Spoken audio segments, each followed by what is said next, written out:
नमस्कार, KP news के bulletin में आपका स्वागत है। मैं पूजा आपके साथ। चलिए शुरू करते हैं आज की खबरों का सिलसिला। उससे पहले एक नजर आज के मुख्य समाचारों पर डालते हैं। हर घर पर फहराया जाए राष्ट्रीय ध्वज, डॉक्टर शैलेंद्र बेलदाड़े ने कहा। टीबी जलाशय केंद्रीय परियोजना भाजपा मुद्दे का राजनीतिकरण कर रही है, सीएम सिद्धरामैया। ईडी के छापे, कर्नाटक औद्योगिक क्षेत्र विकास बोर्ड के अधिकारियों की दलालों से मिली भगत। मुंबई से लंदन के लिए उड़ा एयर इंडिया का विमान, अचानक वापस लौटा। स्वतंत्रता दिवस को लेकर नेपाल और पाकिस्तान से लगती सीमा पर सुरक्षा बढ़ी, जवान अलर्ट।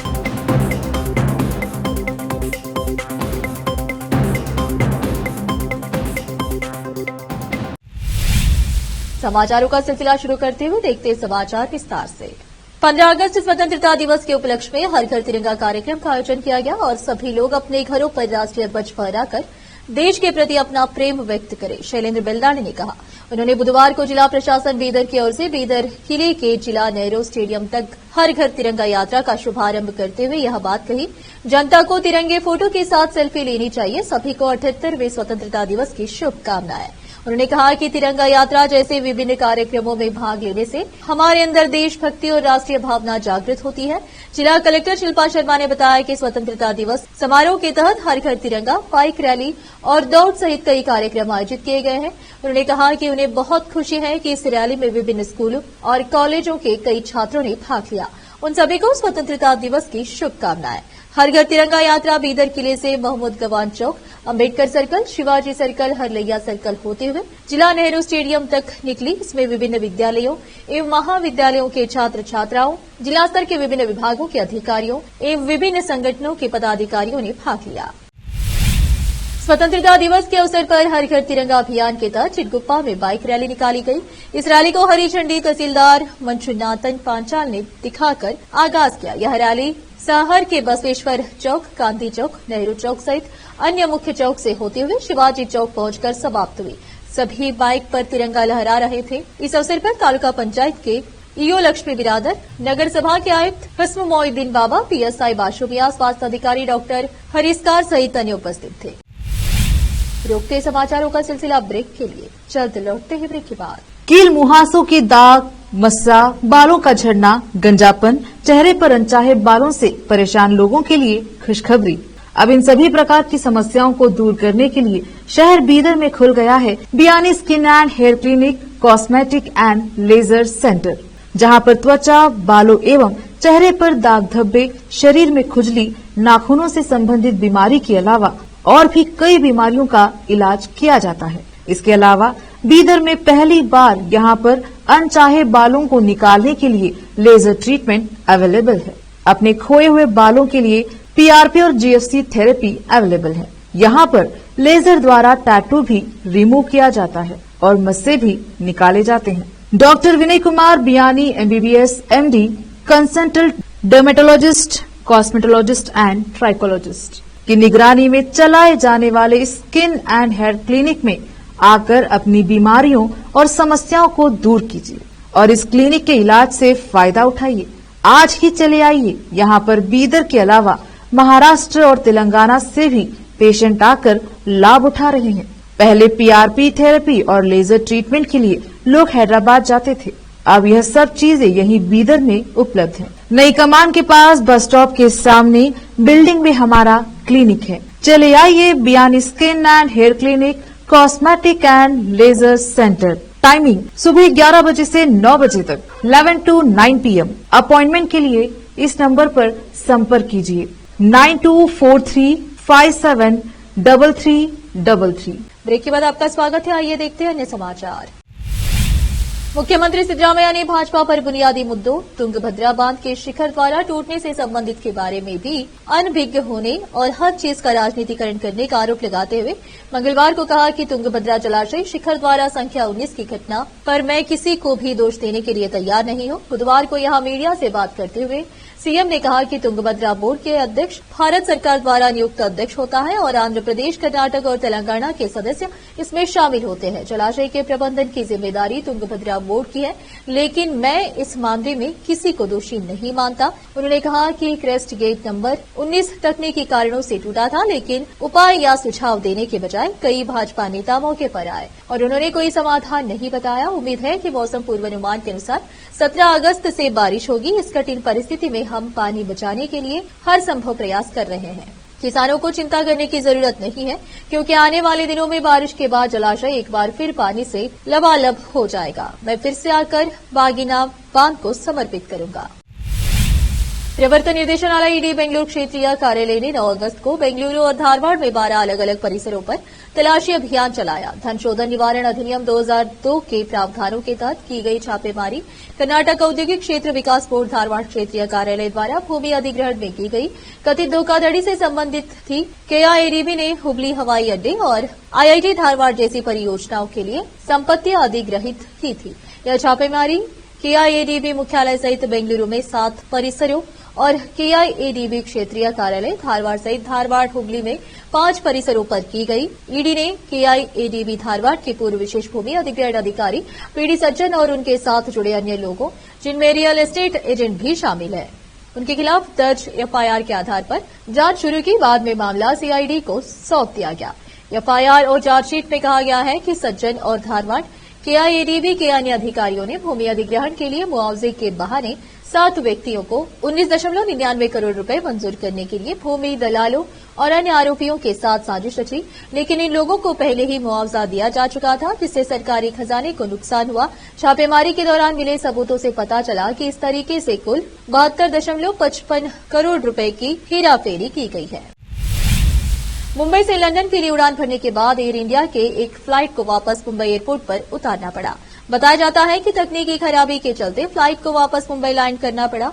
इस संबंध में एयर इंडिया की ओर से एक प्रेस विज्ञप्ति जारी की गई और यात्रियों को हुई कठिनाइयों के लिए खेद जताया है। जानकारी के मुताबिक एयर इंडिया की फ्लाइट AI 129 को तकनीकी खराबी के चलते मुंबई वापस लौटना पड़ा। विमान को एहतियाती जांच के लिए सुरक्षित तरीके से मुंबई में उतारा गया। एयर इंडिया ने यात्रियों को हुई असुविधा के लिए खेद जताया। हालांकि विमानन कंपनी ने कहा कि उसकी ओर से यात्रियों को गंतव्य तक पहुंचाने के लिए वैकल्पिक इंतजाम किए गए हैं।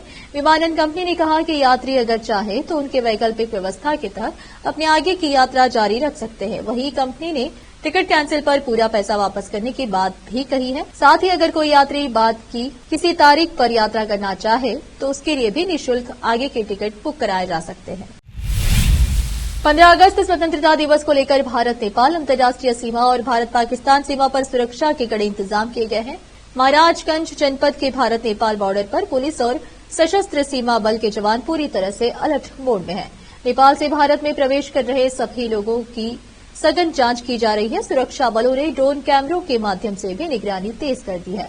पुलिस अधीक्षक सोमेंद्र मीणा के अनुसार 15 अगस्त के मद्देनजर सीमावर्ती इलाकों में संयुक्त रूप से गश्त की जा रही है और नियमित रूप से होटल, सराय और ढाबों की भी जांच की जा रही है। इसके अलावा स्थानीय खुफिया इकाई LIO को भी सक्रिय किया गया है और भारत नेपाल के पगडंडी मार्गों पर CCTV कैमरे लगाए गए हैं ताकि अवैध मूवमेंट पर नजर रखी जा सके। पीस कमेटी और ग्राम सुरक्षा समिति की बैठकों में सभी जिम्मेदार पुलिसकर्मियों को आवश्यक दिशा निर्देश भी दिए गए हैं। स्वतंत्रता दिवस के दिन ड्रोन कैमरों से संवेदनशील इलाकों की निगरानी की जाएगी।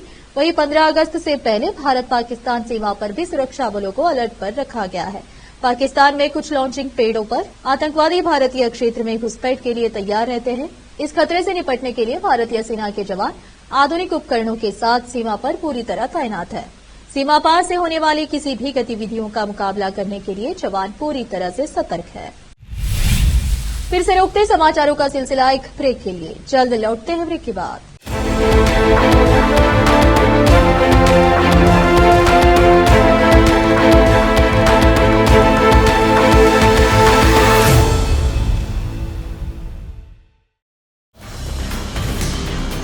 हिंदुस्तान के हर कोने में हम हैं मौजूद। 24 घंटे हालात पर गहरी नजर, खबरों से जुड़े चुपते सवालात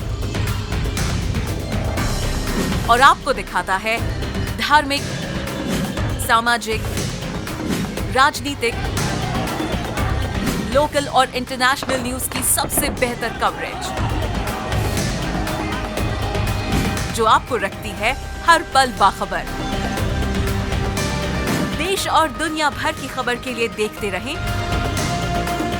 केपी न्यूज 24/7। ब्रेक के बाद आपका स्वागत है। आइए देखते हैं अन्य समाचार। विभाजन विभीषिका दिवस पर मुख्यमंत्री योगी आदित्यनाथ ने कहा कि जो 1947 में हुआ वो बांग्लादेश में हो रहा है। बांग्लादेश के हिंदुओं के लिए कोई नहीं बोल रहा है। 1.5 करोड़ हिंदू चिल्ला चिल्लाकर अपनी अस्मिता को बचाने की गुहार लगा रहे हैं। कथित सेकुलर लोगों के मुंह पर ताले लगे हैं क्योंकि उनको भय है कि अगर इन कमजोर लोगों के पक्ष में आवाज निकाली तो इनका वोट बैंक निकल जाएगा। वोट बैंक की चिंता है लेकिन मानवता इनकी मर चुकी है। आजादी के बाद इसी प्रकार की राजनीति को प्रेरित किया। ये लोग बांटो और राज करो की नीति पर काम करते रहे। सीएम योगी ने कहा कि पाकिस्तान की कोई वास्तविकता नहीं है। पाकिस्तान का या तो भारत में विलय होगा या हमेशा के लिए पाकिस्तान समाप्त होगा। पूर्वी पाकिस्तान कहे जाने वाला आज के बांग्लादेश में वही हो रहा है जो देश बंटवारे के समय हुआ था। उस समय लाखों हिंदुओं को निशाना बनाया गया था। आज भी आगजनी, मंदिरों में तोड़फोड़, लूटपाट, बहन और बेटियों के साथ अत्याचार बांग्लादेश में हो रहा है। सीएम योगी ने आरोप लगाया कि कांग्रेस ने अलगाववाद को बढ़ावा दिया। सीएम ने कहा कि आज पूरा देश विभाजन के त्रासदी की स्मृति दिवस में एकत्र होकर के इतिहास के उन कल अध्यायों को स्मरण कर रहा है। इतिहास केवल अध्ययन का विषय नहीं होता है, वह एक प्रेरणा होती है। आज तमिलनाडु के त्रिची एयरपोर्ट पर एक महिला गिरफ्तार की गई है। महिला को एयरपोर्ट की एयर इंटेलिजेंस यूनिट यानी एआईयू ने गिरफ्तार किया है। महिला के पास से अधिकारियों ने 2291 ग्राम सोना जब्त किया है जिसकी कीमत करोड़ों रुपए में आंकी जा रही है। बता दें कि महिला यात्री से मिले सोने 24 कैरेट और 22 कैरेट शुद्धता वाले हैं। महिला पर आरोप है कि वह कस्टम्स को बताए बिना सोने की तस्करी करने की कोशिश कर रही थी। कस्टम अधिकारियों के अनुसार त्रिची एयरपोर्ट पर एआईयू टीम ने मंगलवार को एक महिला यात्री को गिरफ्तार किया। महिला के पास से लगभग 1.53 करोड़ रुपए मूल्य का 2291 ग्राम सोना जब्त किया गया। त्रिची कस्टम्स के प्रवक्ता ने कहा 13 अगस्त को एयरपोर्ट पर एआईयू अधिकारियों ने 24 कैरेट और 22 कैरेट शुद्धता वाले 2291 ग्राम सोने के सामान जब्त किए जिनकी कीमत लगभग 1.53 करोड़ रुपए है। यह सोना एक महिला यात्री से जब्त किया गया जिसने कस्टम्स को बिना जानकारी दिए सोने की तस्करी करने का प्रयास कर रही थी ताकि वह कस्टम फीस से बच सके। देश में कल स्वतंत्रता दिवस मनाया जाएगा। 15 अगस्त को दिल्ली समेत कई राज्यों में बारिश का अनुमान है। मौसम विभाग ने हिमाचल प्रदेश, उत्तराखंड, उत्तर प्रदेश और राजस्थान में 18 अगस्त तक भारी बारिश की चेतावनी जारी की है। हरियाणा, पंजाब, जम्मू और कश्मीर में आज और कल भारी बारिश हो सकती है। वहीं छत्तीसगढ़ और मध्य प्रदेश में 14 अगस्त यानी आज भारी बारिश का पूर्वानुमान है। मौसम विभाग ने अगले 3 दिनों के लिए दिल्ली एनसीआर में बारिश का येलो अलर्ट जारी किया है। आईएमडी ने बुधवार को आसमान में बादल छाए रहने और हल्की से मध्यम बारिश होने का अनुमान जताया है। बुधवार को अधिकतम और न्यूनतम तापमान 33 और 26 डिग्री सेल्सियस के आसपास रहने की संभावना है। दिल्ली एनसीआर में मंगलवार को रुक रुक कर बारिश हुई और अधिकतम तापमान सामान्य से 0.6 डिग्री कम 33.6 डिग्री सेल्सियस दर्ज किया गया। मौसम विभाग के अनुसार अरुणाचल प्रदेश में 15 अगस्त तक भारी वर्षा होने की संभावना है। असम, मेघालय, नागालैंड, मणिपुर, मिजोरम और त्रिपुरा में 17 अगस्त तक तेज बारिश हो सकती है। बिहार, झारखंड, ओडिशा, पश्चिम बंगाल और सिक्किम में 14 अगस्त से 16 अगस्त तक हल्की से मध्यम स्तर की बारिश होने की संभावना है। कुछ जगहों पर भारी बारिश की संभावना है।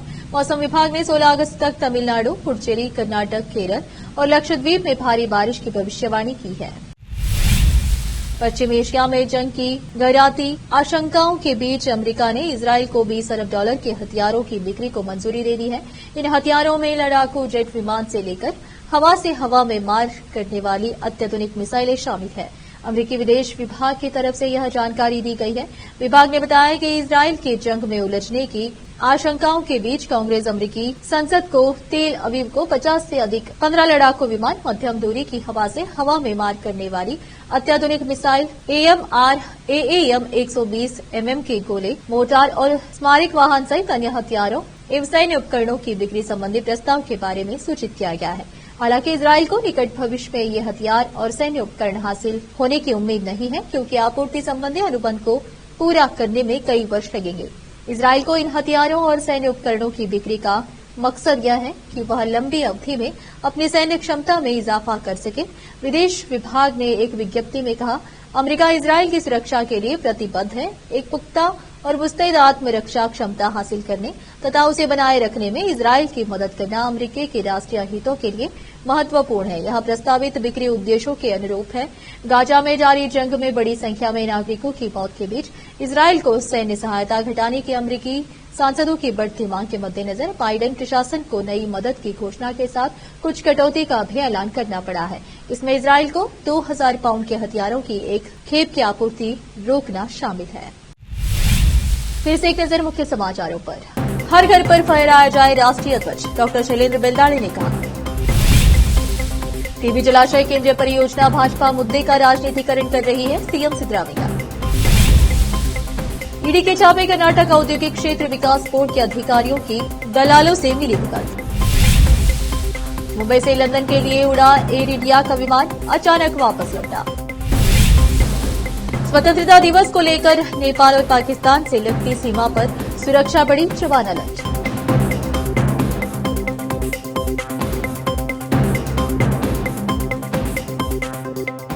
केपी न्यूज के बुलेटिन में आज इतना ही।